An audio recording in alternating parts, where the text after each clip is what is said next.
Hai semuanya, kembali lagi di channel Taman Coding. Pada video kali ini kita akan melanjutkan materi CSS seri kedua tentang cara menggunakan CSS. Pada video sebelumnya kita sudah mempelajari mengenai pengenalan CSS dan juga pengenalan-pengenalan lainnya. Nah, pada video kali ini seri kedua cara menggunakan CSS. Sebelum masuk ke cara menggunakan CSS, di sini ada yang harus dipelajari pada materi kali ini atau pada pertemuan kali ini. Ada 4 tahap yang harus kalian pelajari. 1. Cara menggunakan CSS. 2. Struktur kode CSS. Yang ketiga, menghubungkan CSS eksternal. Dan yang terakhir, itu latihan dan studi kasus. Nah, kita akan coba yang nomor 1 terlebih dahulu, cara menggunakan CSS. Untuk cara menggunakan CSS, itu kita terbagi menjadi 3 bagian. Itu ada inline, ada internal, ada juga eksternal. Nah, masing-masing ini adalah cara penggunaan penulisan CSS. Struktur dan penulisannya itu berbeda, tetapi tujuannya itu sama-sama untuk membuat tampilan website kita menjadi lebih menarik dan lebih indah dilihat. Nah, kita akan coba terlebih dahulu apa sih itu inline, apa itu internal, dan perbedaannya itu apa saja. Inline, penulisan kode CSS dengan menggunakan inline, yaitu dengan cara memberikan atribut style pada tag HTML. Mungkin kalau kalian lihat di slide di depan, itu terdapat tulisan yang berwarna tebal, warna hitam, atribut style. Nah, mungkin kalian sudah tahu nih, atau ingat kembali tentang atribut yang ada di HTML. Atribut yang ada di HTML itu biasanya terletak pada setelah tag HTML sebelah kanannya.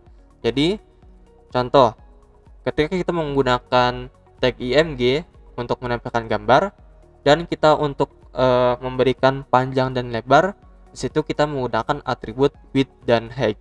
Nah, di sini di inline juga kita bisa menggunakan pada CSS menggunakan atribut style. Nah, ini adalah bagaimana cara kita untuk membuat kode CSS dengan menggunakan inline. Inline itu sesuai dengan namanya, in itu dalam dan line itu garis. Jadi dalam satu baris yang sama. Nah, ini adalah cara penulisan CSS.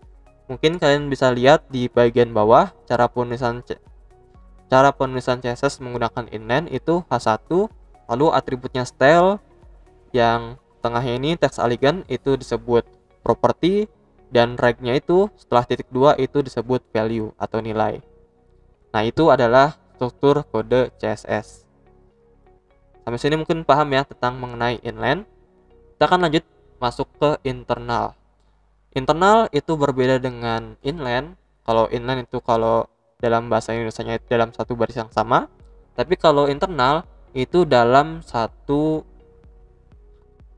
HTML itu sendiri. Kita akan coba membacakan apa sih internal itu. Jadi, penulisan kode CSS dengan menggunakan internal, yaitu dengan cara memberikan tag style di antara tag head. Nah, di sini kalian bisa lihat lagi ada huruf tebal lagi, yaitu tag style. Berbeda dengan tadi, di inline itu atribut style, tapi internal itu tag style.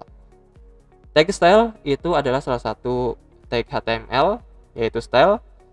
Tag HTML berbeda dengan atribut. Kalau atribut itu ada di dalam elemen tag, di dalam elemen tag HTML, tapi kalau internal kita menggunakan tag style.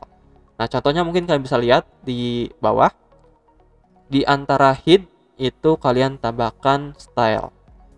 Nah, yang selanjutnya di sini kalian tambahkan H1. H1 ini adalah selektornya, text elegant itu tadi sama, adalah propertinya, dan yang center ini adalah value-nya.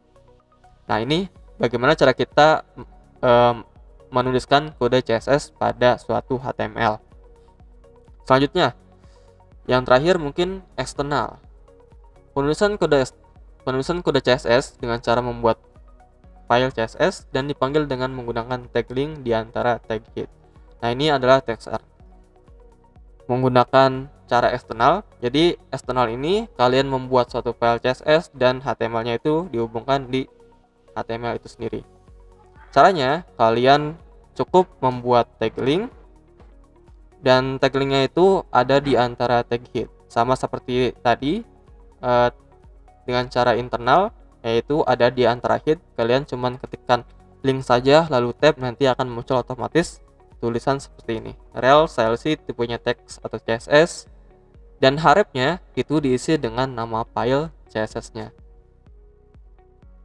Jadi sebelum kalian menuliskan kode CSS, kalian harus buat dulu file CSS-nya itu sendiri jika kita menggunakan eksternal. Nah, untuk membuat file CSS itu pastikan kalian sudah membuat dalam satu folder yang sama. Nah, kalau kalian lihat di gambar di samping, itu ada file HTML namanya index dan file CSS namanya style. Nah, di situ pastikan kalian ada dua itu, ada HTML sama CSS. Nanti kalau misalnya beda folder, nanti beda lagi cara penulisannya kayak gimana. Ya. Jadi ekstensi pada CSS itu diawali dengan titik CSS atau diakhiri dengan titik CSS. Nah, untuk struktur kode CSS itu berbeda dengan struktur HTML. Struktur CSS pun juga mempunyai strukturnya. Di antaranya tadi ya, H1 itu disebut selektor, color background itu disebut property, dan red blue itu adalah value-nya atau nilainya. Nah, mungkin bisa kalian lihat untuk pengertian selektor dan property dan value. Nah, sekarang kita akan coba latihan mengenai bagaimana membuat suatu file atau bagaimana cara kita menghubungkan CSS dengan cara inline, internal, dan juga eksternal. Kita akan coba satu-satu pada video berikutnya. Terima kasih. Wassalamualaikum warahmatullahi wabarakatuh.